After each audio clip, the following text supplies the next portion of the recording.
Good afternoon, my Facebook friends and family. Thank you for joining us here today. It is now March, and I want to introduce you to one of my new friends. Her name is Kira. She's a mom, and she lives in Las Vegas with me. But she is a specialist that helps women like me and you understand your bodies, because I don't know if you've ever had something you're like, what the heck's going on here? And you don't even know what to do or who to call. And if you're anything like me, you're really kind of sick of the doctors, and you're really kind of sick of, you know what, take this medication and take this pill and here, give me some more money. So learning about how my body works is something I'm very interested in. And so I met Kira online about a year ago, and finally we are getting together again, and I'm hoping to meet her in person someday soon. So Great. Kira, thank you for joining us today. Welcome. Tell us a little bit about you. What made you come to Vegas? So it was actually my husband's job. So I'm a nomad by heart. I grew up in a military family, and we moved every 2-3 years. And then after college, I wanted to go to fashion school. And so I was going to put myself through college because I didn't want to stay in New Mexico. That's where we were currently.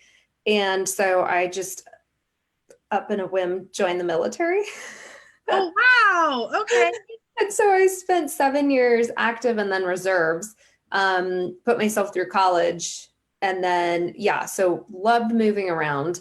And then we ended up in Nashville. That's one of the places after the military, because at that point, like I said, nomad, just love moving. We were in Nashville. My husband's job said, hey, we have an opportunity to move you to Las Vegas. Are you interested? And we were like, do we want to live near the Strip? Like, I don't know. Vegas is great for a few days, but so they flew me out here, and I was like, okay, suburbs, this is doable. And so now we've been here almost 3 years, and we love it. Wow. So were you almost like one of those people that goes, yeah, I don't want to live on the Strip, and I don't gamble, and like, I don't need my kids looking at those billboards all the time? Pretty much. Yeah. It's so funny because you know what? This is the great thing about Facebook and interviewing somebody, because you get to learn all kinds of stuff. So I grew up military too. Okay. Didn't know that about each other. So I grew up military too. And I also moved every little bit growing up, but I've been in Vegas now 20 plus years. Okay. I moved here in 2000. So it's kind of coming up on 21 years this year. And it's funny because we have friends and family that won't come visit because it's Vegas. And I'm just like, okay, dude, like, I'm a teacher. I work with children. Like, and now we don't have the beach. We don't have the water. We have the beach, no water. But like but we're regular people. So it's not really the Strip. Yeah, it's not the Strip. I don't live on the Strip. Yeah. No. And so we're shocked by how family friendly it is. Like, so many parks. I'm like, this is awesome. And the weather. I mean, today's cloudy, so that bothers me, but I like my sun. I do too. I did not realize how much I enjoyed the sun until it goes away. Yep. Same. My husband's like, you're being a baby. I'm like, we live in Las Vegas, so it should be sunny. Like, all the time. I am right there with you. Sister. But I'll bet benefits of the sun for us too, for our bodies, that like most of us aren't even aware of. We know we're supposed to get vitamin D, and we're like, yeah, what does that do? That's the biggest thing. It's a hormone. It does so much. Like right now for our immune systems, you need it. Like, you totally need it. And the best way to get vitamin D is through the sun, right? So bare skin. So if you're lathering yourself in sunscreen or wearing sunglasses all the time, you're not going to get the amount of vitamin D that you need. So, and I'm usually really, especially in the winter, I'm like, it's freezing outside because it's 50. And so I'm bundled up, and I've got a hoodie on, and the mask, you know what? I hate the masks. I'm going to tell you all right now, if you didn't know that already about me, hate the masks. But I will say one good thing is when your face is cold, it covers you up. It keeps my face warm. That's what I love about the mask. Okay. So Kira, tell us, you came to Vegas, and now you're in human, like, helping people with their health. Like, how did you make that transition? Like, what did you, like, were you doing something with that in the military, and then like? No. So after the military, fashion school it didn't fall through. I just decided this doesn't feel right anymore. So, what does anyone do? You get an English degree, because there's so much you can do with that. My cousin did that. So then after an English degree, I'm like, well, now what am I doing? I'll be a teacher because my mom was a teacher. And so I thought, well, maybe that's the next best step. So I went back, got my grad degree, became a teacher, and I taught for 7 years. And so in the midst of all my teaching, quite honestly, I was having a lot of health issues that I had since infancy. I mean, I was the kid that came out of the womb screaming, literally. No one could figure out what was wrong. My mom's like, I don't understand why she's so colicky. Like, why is she always getting sick? Why does she have ear infections? Why does she have psoriasis and eczema? And well into my, teen years, adult life, 20s, just chronic digestive issues. No one could figure me out. Like, I'm like you, like, I'm sick of going to the doctor. Like, stop giving me pills. They're not helping. What else is going on in my body? And so at the time, I was working out at a CrossFit gym, and the trainer was like, maybe you should just start working on your diet. And I'm like, dude, I come to the gym so I can eat what I want. Like, isn't that how it works? Hello. Why else would I be here? Um, but then I was like, maybe all this beer and greasy food and stuff is not serving me. But honestly, I can laugh about it today, but back then, no one told me. Like, no one said food might be impacting your body. That might be making you feel worse. No doctor ever said that. Like, one told me to try to cut out caffeine, chocolate, and citrus. Well, that didn't do anything for me. It was everything else I was eating. It was a compound effect. So when I went back to get my degree, I was like, I'm doing this for me. Like, maybe it is food. Started getting interested. That's when I said, I'm going to go back and get another master's degree in this. And by the time I graduated, it was like 3.5 years later, I said, I actually want to do something with this. Like, I feel so empowered. I hate how lost I felt, hopeless, whatever.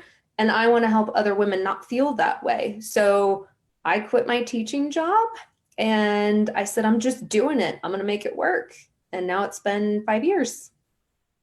Wow. Okay. So I want to speak to the teachers out there right now who are watching us, because I have been in the Clark County School District and I spend at least a half hour today with PERS on the phone.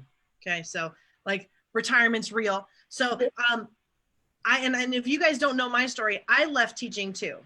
I did 17 years in the school district and I left. And I'm like, and I'm out and I can't do it anymore. And I took 2 years off and I worked finance, which I still do part-time. I'm still in finance. But I ended up coming back to teaching because it was pulling.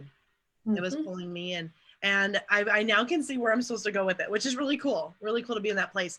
But when you're in that spot where you're like, this is not my space. This is not meant for me. And I think a lot of teachers get into that place where like, I've been doing this for so long. Now what can I do? And I want to give all of you, I mean, not just teachers, but teachers are a profession that you typically either make it like 5 and then you're out, or like you go for the 30, right? And you're going to put in for the retirement, but you're like burnt out by 15, right? You're just like, then what am I going to do now? So I just want to give you guys a little bit of hope that one, taking a break is not a bad idea. Taking a break is not a bad idea. Find out what your district offers. Find out if you can take a year, 2 years, take a sabbatical. Find something that you can do, because that 2 years I took off made this last, I've only been back for 3. Okay. So to be fair, I've only been back 3, but I've got 10 more to go unless I can buy my way out and be done sooner. So, but if you can get something where your brain and your body are back in alignment, when you go back to the classroom, you are a whole different person. And it's a whole different environment if teaching is for you. If it's not for you, Kira's clearly not working with children and teaching them English, but she's working with people and still teaching them. And maybe it's the medium that you're doing that isn't working for you, and that's why you're burnt out, because people who are living an inspired life aren't burnt out, even when they're working a ton. So just know that. So friends and family that are out there watching us today, know that there is hope for you. We just got to figure out what your path is. So you took a dive and you did it. That's awesome. Yes, I did. And you're spot on. I'm still an educator. I mean, for the longest time, my title was nutrition educator because I still teach. It's just not teaching middle school English. I'll bet this is way more fun because I taught middle school English for a year and that wasn't fun. A little less stressful. A little bit. Although the compliance is, pretty comparable. Okay, so let's talk about that for just a second. We're gonna bring Kira back because we haven't even begun to touch on what this woman knows. So don't worry. But we're gonna end with this before, and we'll bring her back in another week or so. But I'm just curious on that note of the compliance piece of adult women versus middle school children. What would you say is kind of like your struggle when it comes to women want the help? Because middle school kids, let's be real, don't really give a shit about what they're reading and writing. Yeah. Women are coming to you because they want the help. Yeah. And so, like, how do you manage that? It's like kids, it's meeting them where they're at. Like if someone comes to me and is drinking diet sodas every day, they're having pizza and fast food, I'm not going to tell them, okay, by tomorrow, we're not going to do gluten, we're not going to do dairy. I need you to have a salad a day. There's a green juice in the morning. Like that is so unrealistic. So it's meeting them where they're at. What do you feel like you can do? Is it going from 3 sodas a day to 2? Like, do you feel comfortable going gluten free? Because it depends on the person. Some of my women are like baby steps, literally just this little thing here and add in this supplement and let's take this out and swap this for that.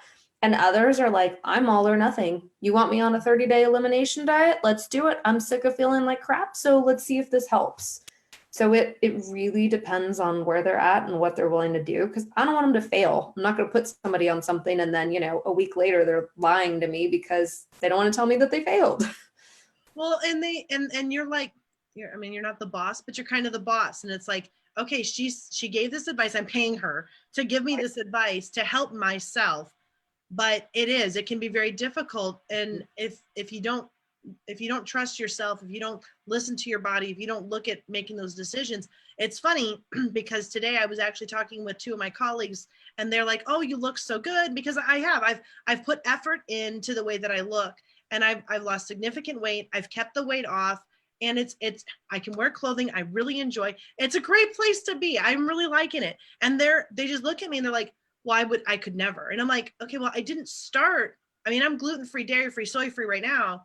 I didn't start there, like you're saying, and I made detoxing choices. I made those steps, and I had people to help me along the way. And I think that, friends, if you're looking for someone that can help you along the way, you're like, I'm not feeling it. Where can I go? What can I do? Kira's going to put her stuff. We're going to put it in the comments.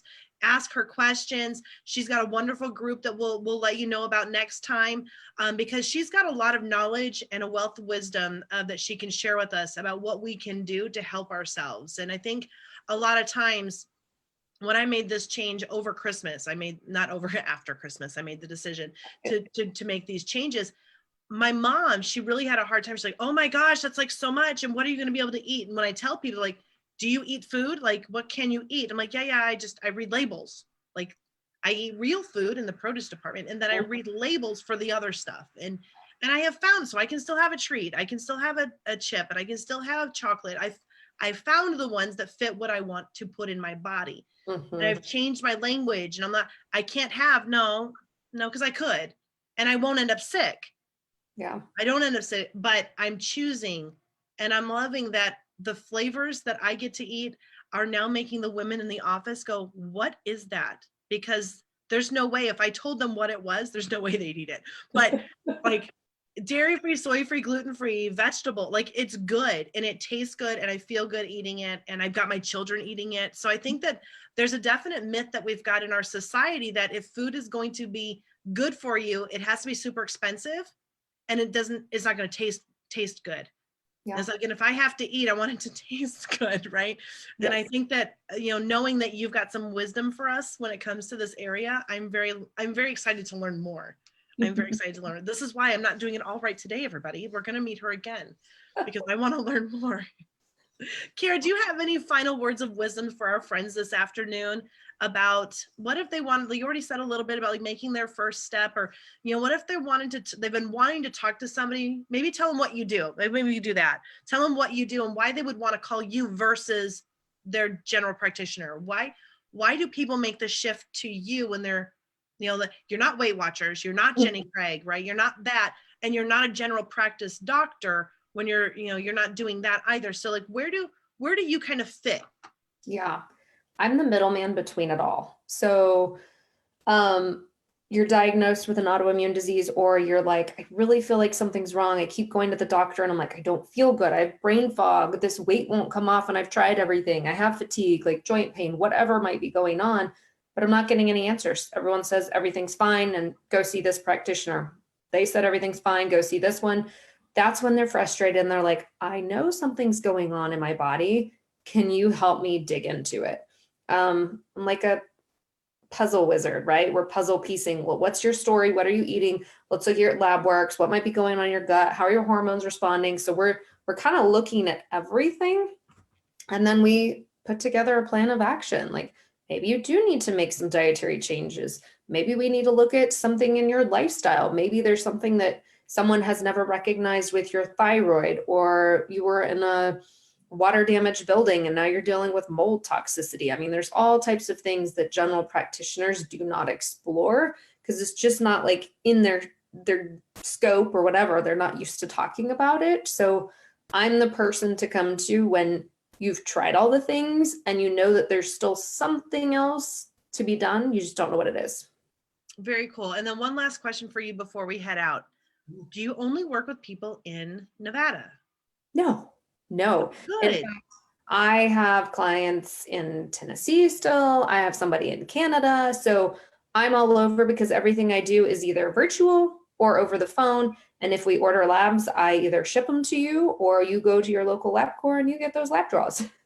Oh, very cool. So friends, if you're looking for somebody to help and you're wanting to learn more, come check us out when I bring Kira back. We haven't set our date, but look for it. And so we will be doing that. So make a comment in the chat bar or whatever it's called on Facebook. And then and let us know if you're interested in more information and let her know, because if you're anywhere, I'm thinking my mom needs to talk to you is what I'm thinking. So she's seen a nutritionist with the VA. She's seen a bunch of different things, but she just knows something's off. And Yeah. so but where women, where do we go?